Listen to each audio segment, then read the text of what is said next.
Okay, let's get this over with. Hey, what the? Who in the ever-living hell did this? Paul, get your stupid fat ass over here. Okay, first of all, I am not fat, so don't call me a fat ass. Second of all, what the hell do you want? Why does this alert say I'm stupid?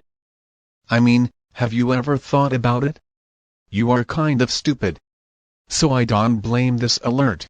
Oh whatever, I'm asking David, get your stupid piece of shit talking mouth over here. What do you want, you asswipe? Why does this alert here say I'm stupid? Oh, I wonder why. Maybe it's because a certain someone here has done a lot of stupid stuff since he got this job. Oh, you better not be talking about me. If you are, then I'm going to beat the living shit out of you. What's up, fuckers? Oh, hell. No. Not you, Zara. What are you even doing here anyways? What's wrong, Paul? Think I'm too attractive? No, in fact, you're actually the opposite of attractive.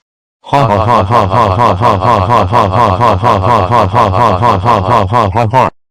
We can definitely tell she's ugly. In fact, even rats are more attractive than her. Fuck you, you're a piece of shit. I'm leaving. Good riddance. I never liked her in the first place. Wait, who's going to address the alert? I bet a lot of people have already died because we didn't address the emergency. Oh, for fuck's sake, the National Weather Service in Oklahoma has issued a Hey tornado guys, warning Tom for is a all of lazy ass who Oklahoma never until does his job 6:30 correctly. p.m. Eastern Shut up, Standard Paul. Time. Nobody At cares about how 5:55 much you hate p.m. Tom. Eastern Time, So why a don't you large and zip your potentially mouth shut? dangerous tornado was. Will you two shut the fuck up? Actually, you know what? I've had it with this bullshit. I'm leaving. That's right, I'm done. I'm not doing this anymore. Adios, fuckers. Well, shit.